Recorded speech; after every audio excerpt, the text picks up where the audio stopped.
Hi, I'm Deborah McDermott, and hopefully this is the final bit of my story with regards Caris Bible College. We'll get the ugly stuff out of the way first. I've had some toxic private messages from certain individuals at Caris, and it's just confirmed that I'm doing the right thing and I feel motivated to continue. So thank you very much for that. Unfortunately, I've had some very distressed current students in contact with me, and it seems that the same strategy continues to go on in Caris in various departments. The students are feeling very controlled. There's a lot of disciplinary stuff going on, but the biggest thing that I'm getting that disturbs me the most is the lack of love and compassion towards the students. The students are not feeling the love. They say that there's talk of love, but the reality is they're being policed, they're being watched, they're being warned. The new dean of students is apparently an ex-sheriff and is very disciplining. I don't know quite what the word is. Very strict, and marches the corridors and has threatened them not in any way, shape or form to disrespect his staff. There was a time when the students were the most important people. The college was for the students. Now the students are the least important people, and the college is there for the celebrity leaders and the staff who must be obeyed, and the students are the servants and the lowest common denominator in this thing. Anyway, this is how some of the students are feeling. Obviously, it's not always like that across the board, but there is that sense that there's not a lot of love and compassion. As far as the compassion is concerned, it has been said, number one, there's a lot of sick students and not a lot of healing. I have been aware of this for the last 5 years. There are a lot of people not getting healed. When I was there in my third year, there were people who alongside me had been there for 3 years and were suffering chronic conditions and had given up hope. They didn't even want to talk about it. They didn't want to have faith. So a few years at Caris Bible College had destroyed their faith. How that happened, I'm not sure, but it had, and they had given up. And it's a very distressing thing to see a lot of people very ill and not getting healed. There are a few current students who have mentioned to me that the staff seem to be quite irritated by some of the more disabled students, and there's not a lot of love and compassion towards them, which the students themselves are finding very distressing. I would like to just say that healing works by love, healing works by compassion. So the fact that a lot of healing is manifesting makes me quite sad, because that's the one thing Jesus really did a lot of and wanted. And my heart goes out to these students and these people who are looking for healing.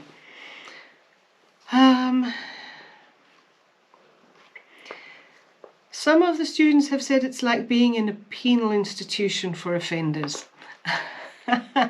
And others have said, well, that's a bit of an exaggeration, but nevertheless they do feel that there's some very heavy control going on with the students.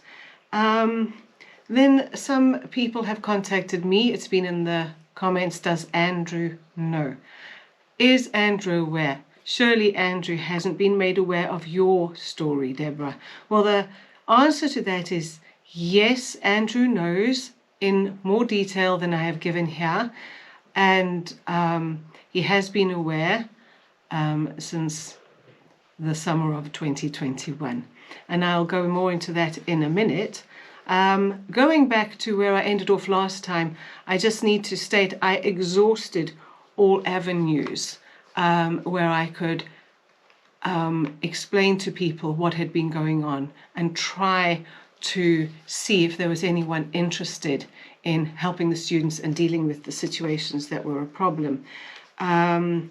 Mike and Carrie said no to meeting me. They also said no to a refund that I had requested when I realized that there were going to be no apologies, there was going to be no one addressing the class, there was no one going to be talking about this. So I thought, well, I'd like a refund. But the Dean of Students said his upline have said no, they don't see that there's any problems, and I'm definitely not getting a refund. And that closed that door, which is when I decided to go home, and that I didn't think graduating was worthwhile, or staying for the graduation was worthwhile, because what are we graduating from anyway? It was a shambles.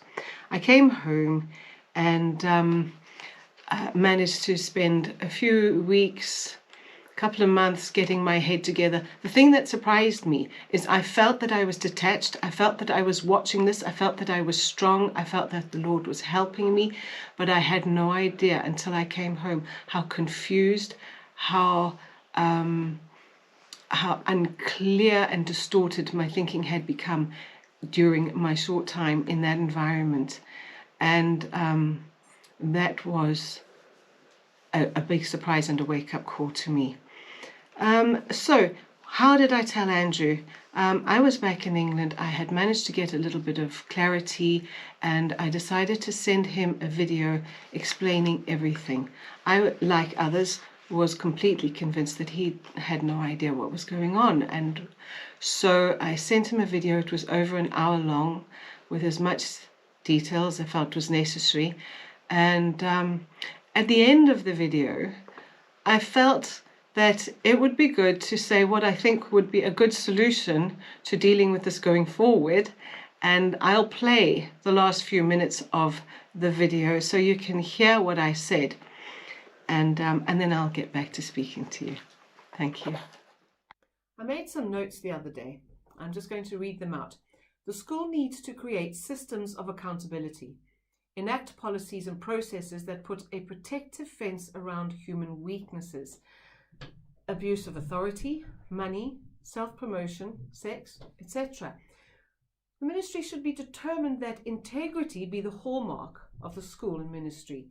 How do you respond to complaints? What processes are in place to stop staff being tempted to cover up, rationalize, enable perpetrators, demonize whistleblowers? All modern scandals in ministry were enabled by ministry leaders based on relationship. Ravi Zacharias was a brilliant and effective apologist. Ministers rallied round him when he was accused. Leaders, ministries, and reputations must be preserved at all costs. What? Greed, ambition, and pride take precedence over the little people, the moaners and complainers of this world. To act justly and vindicate the oppressed requires a sacrifice of humility, honesty, and integrity that people in positions of authority and influence and prestige can be loath to embrace or even recognize a need for. It's not in their best interest to see the truth and protect the vulnerable. Most of all, whistleblowers need to be protected. In successfully shutting down and silencing whistleblowers, a ministry is successfully sabotaging all its safety mechanisms. Caris Bible College is guilty of a dereliction of duty and care for the students, and I am questioning your ability to investigate and respond to complaints in a way that protects the students instead of the staff. There's an obvious conflict of interests when in-house judgments are summarily made based on personal relationships and agendas and not objective facts and the well-being of the students. God is entrusting vulnerable hearts and souls to you. The world is watching you, waiting for an opportunity to destroy your reputation and ministry. And who are you cooperating with? And yes, I want a refund. I feel I've been robbed.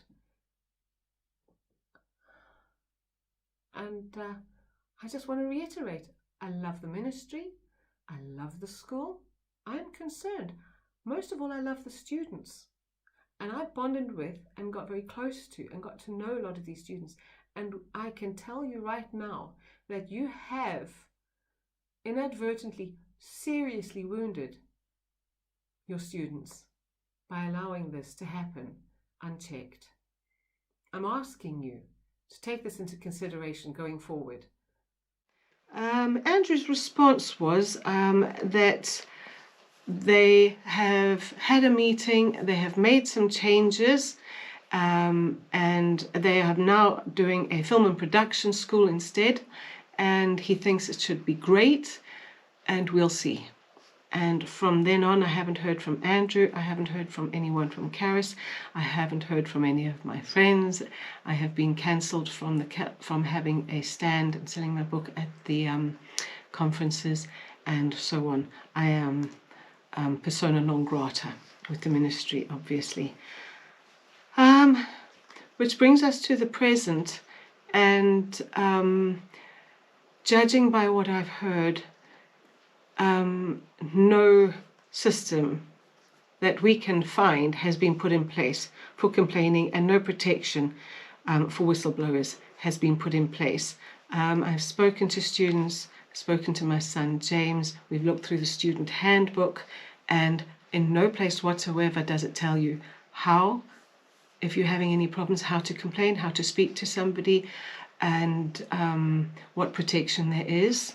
If anybody has something that is serious, what protection there is for whistleblowers. From what we can see, absolutely nothing has been set up, which is a surprise considering what happened with us. And then going back 2 years prior to my situation, how there was an incident where a teacher had to be fired because of an incident with a student, and the students still, after various incidents, are not being protected, nor the whistleblowers. So the present strategy seems to remain one of DAVO: deny, attack, reverse victim and offender, and think that they can simply move on, because the strategy mostly is very effective. As I've said before, the college are big on speaking about not taking offense and speaking about not complaining. And one of the students, and this was within the last few weeks, one of the students posted online saying that Carrie had said that morning that you can't give offense, you can only take offense. And he obviously took offense, because he then quoted, but whoever causes one of these little ones who believe in me to sin, it would be better for him if a millstone were hung around his neck and he were drowned in the depths of the sea. Woe to the world because of offenses, for offenses must come, but woe to that man by whom the offense comes. And that is in Matthew 18, 6 and 7. Basically, what the student was saying is contradicting Carrie. That yes, you can give offense as well as take offense. So the students are getting a little fed up with that message.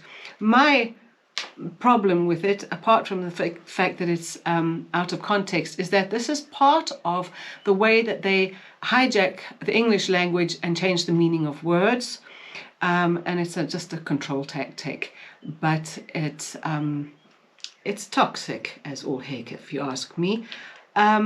James, when he was at college, was having a Q&A session after one of Carrie's sessions, and he asked this question, and I think it was after a leadership class.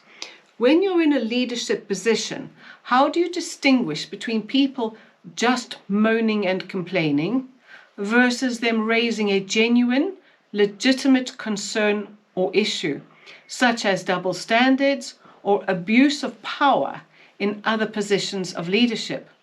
This was a good opportunity for Carrie to let them know that if there was any system in place for complaining or for protection of the students, this would be the time that she would discuss it, or at least in her memory bank have access to it, because it would have been discussed by the leaders.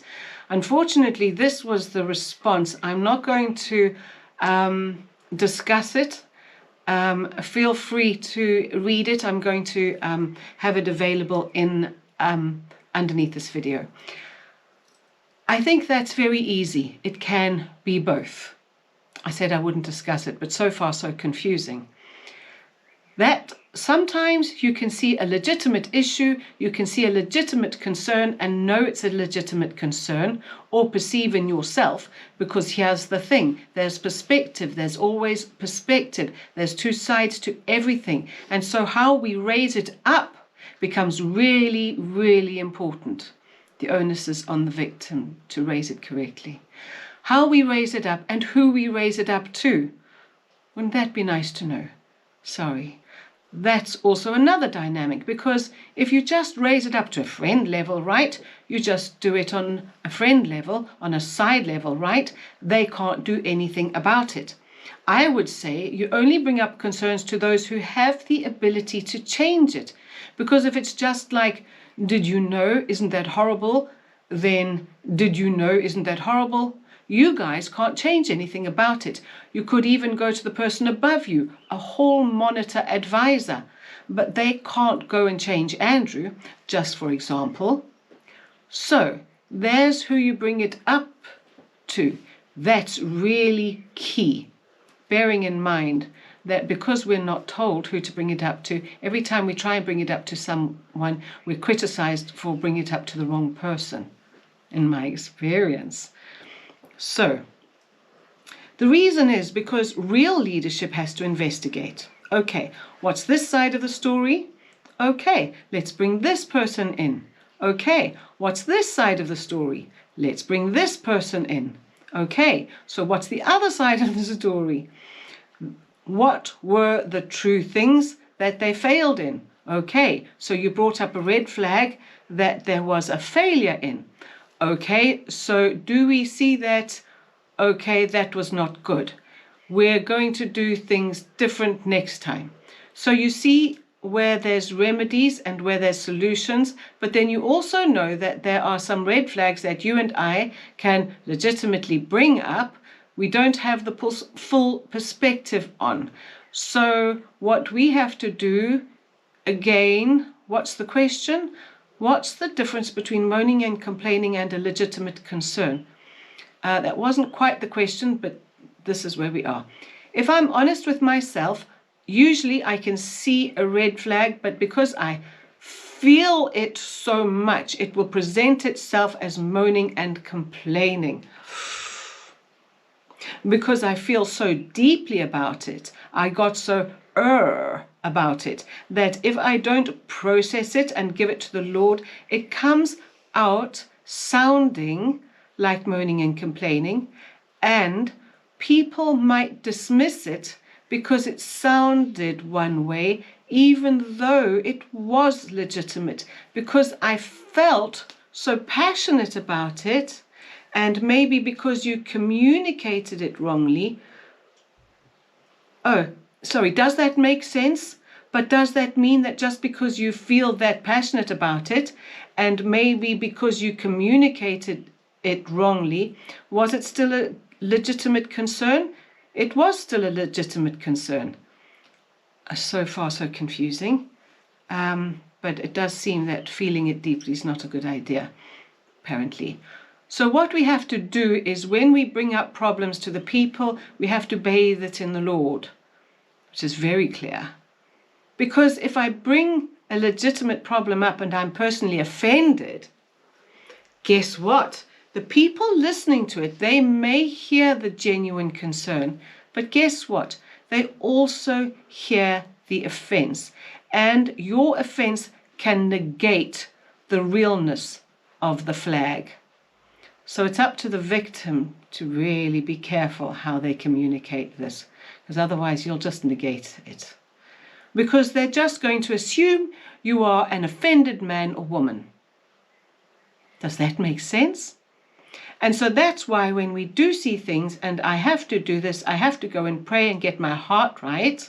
So the victim must get their heart right and mustn't take offense and mustn't feel too strongly and must speak to the right people and so on. It's very important that the victim get their act together here and come and say, you know what? I could possibly be 100% wrong. I don't feel it in my gut. I feel like I'm a watchman on the wall. I feel like there's horses thundering down the gate. I feel it's dangerous. But at the same time, if I go in as a watchman, because it says the watchman on the wall calls out so that when they call out, the blood is not on their hands. And if they choose not to call out, the blood is on their hands. Okay. But it doesn't say that they call out and make the change. They call out and make sure it happens. It just says they call out. So Mike and I have been in some unique positions in the ministry here when we've called out things. Bearing in mind that he's not talking about how staff deal with stuff like her and Mike. He's talking about the students, which is a different thing altogether. Nevertheless. And just say, okay, we've called them out. We take our hands off them. We're not going to get offended by it. Not going to continue to find fault and blame. We've raised a red flag. And then as a watchman, God, we raised it up. Now you take care of it. And there's been some very powerful situations that God transformed things because we just called it out. Now, did we have to go home and pray and keep our hearts right and not get offended? Absolutely. It's kind of a long answer, but it's a very important question, because you can sometimes see things and how you bring it out is so important, because I'll guarantee there's been times I brought things to the table that I was offended when I brought them to the table and then had to go back because I was wrong. Maybe the red flag was wrong, but at the end of the day, God had to deal with me because my heart was wrong. So that's always the balance. And then you hand things to the Lord and say, Lord, I'm handing them to you, and I trust you love this ministry or love these people or love the situation even more than what I see about it. Now I surrender it to you. And that's when you're inviting supernatural into it versus your own, like, I got to fix this. Make sense? Very, very good question. Okay. I'm not going to go any further. There's so much there that is so wrong, and it's very unclear apart from anything else.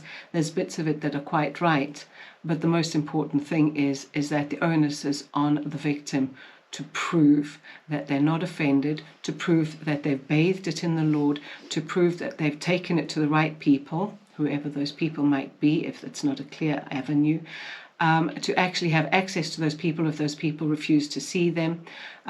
It's very much an interesting answer based on the fact of our experiences and other experiences with the ministry.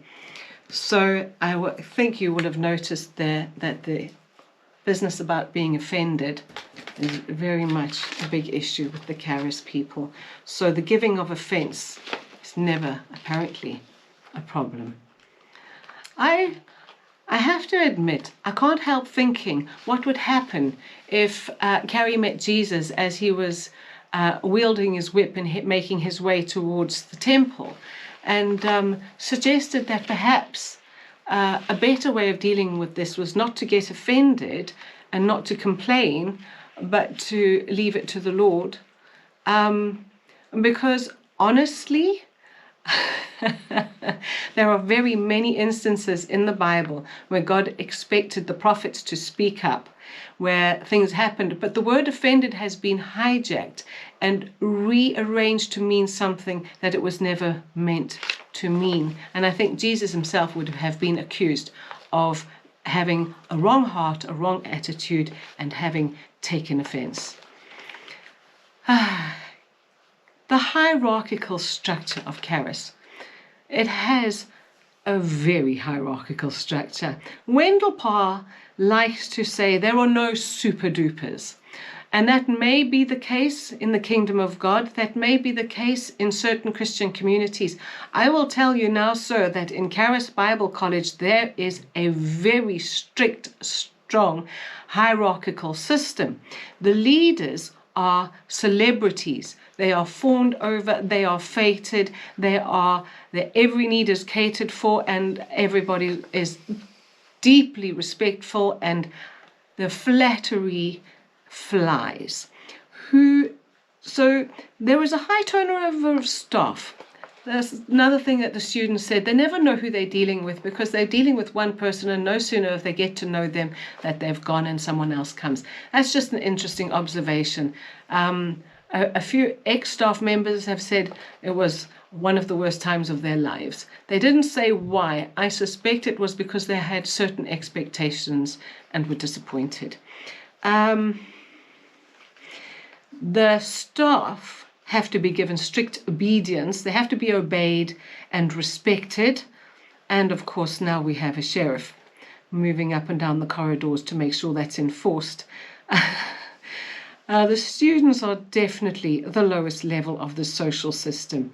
They are the least important. Now, when my son was there, about 2015, 16, 17, when we would visit him, the college had a completely different atmosphere. There was a lot of love coming from the staff. We got to know the staff. There was staff there year in and year out. And the students were really happy. There was definitely, you could feel the love. And Timothy's experience was positive. He really blossomed in that atmosphere and in that environment. The difference now, when my son James went and when I went, is marked. The atmosphere is cold, it's forbidding. There is a lack of love and a lack of compassion. It has grown cold. There's no doubt. James was a logistics intern when he was a student. And it was really interesting. He said the one time he really disliked working was when he was doing parking for the ministers' conference. And it turns out that the ministers were a nightmare when it came to being guided as far as the parking was concerned. They were entitled, they were rude to the students, they were determined to park where they wanted to park. They got angry if they were directed elsewhere. If they were parked in the wrong place, if they were VIP parking, they would be irritated and angry. They did not thank the students. I was actually, one or two of them were really nice, and he said that's the that's not the usual way. He said mostly they were really rude, and he disliked working. He would have preferred to go somewhere else when it was the ministers' conference. The other conferences were fine. It does make you think that ministers are put on pedestals and then they get a bit big for their boots. It's the only way to put it. They become really arrogant. They forget that they're there to serve, and they suddenly think they are there to be served. It's entirely upside down and the opposite of biblical. So the main agenda for the ministry, from what I can see, has moved away from discipling the students to be a ministry of production and to grow their assets and buildings.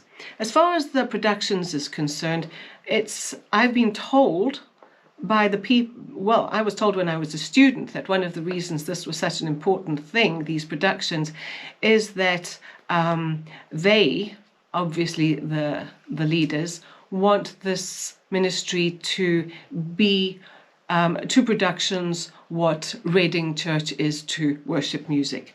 So that's a high priority, and it would, students somewhat less so. Now, this is an interesting thing. Some of the students, and this I found when I was there. So I was there during the COVID epidemic, and I got COVID. It hit me like a ton of bricks. I was fine one minute and I was down the next. And when I went back to school, people were like, did you take some time off? What happened?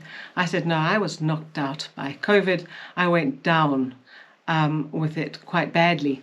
And they were, number one, they were surprised that I admitted to it. And then a few of them said, I'm so glad you've admitted to it.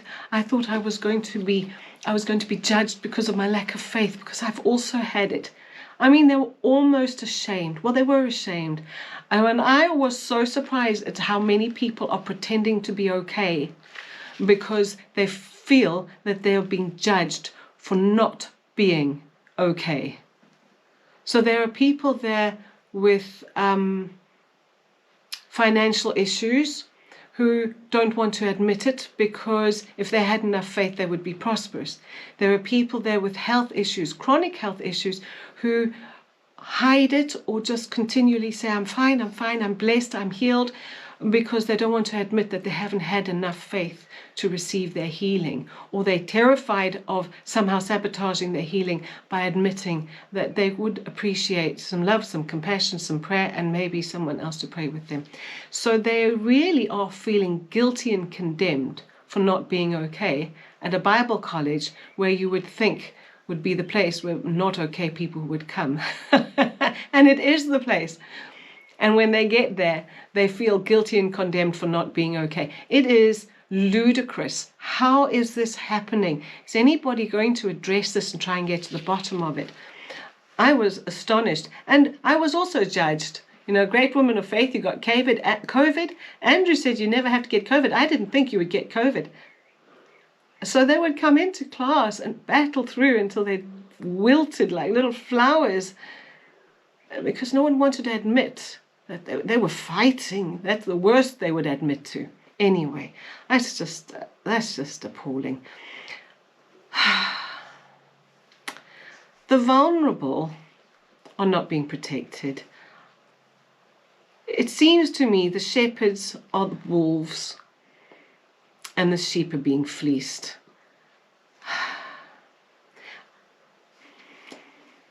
The ministers are being served, and the servants are being exploited and harnessed.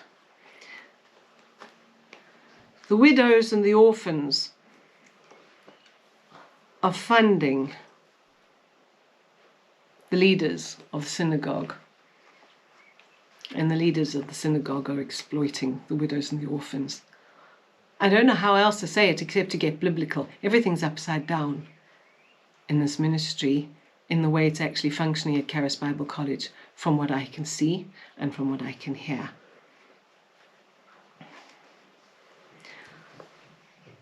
Now this is the elephant in the room. There is a fifth column in the middle of this ministry and this Bible college. Now, some people call it a spirit of Jezebel. Some people say it's just a spirit of manipulation. It's a spirit of control and dominion. What is the other one?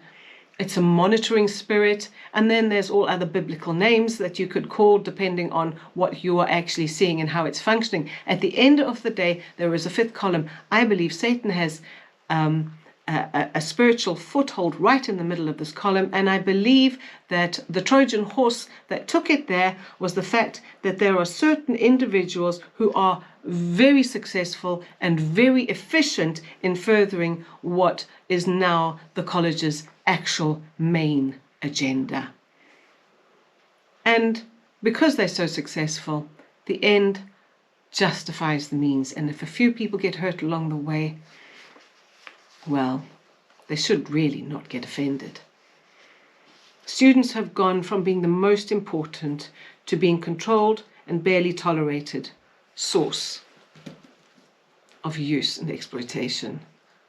This is quite an extreme thing, and it's obviously not across the board, but it's not getting any better. On the contrary, it appears, from what I can see and from what I can hear, to be getting worse. Okay, so the reason I've done these videos is because I have spent a lot of time and energy trying with the best motives and the purest heart to speak to the ministry and to warn the ministry and beg with them and plead with them to put things in place.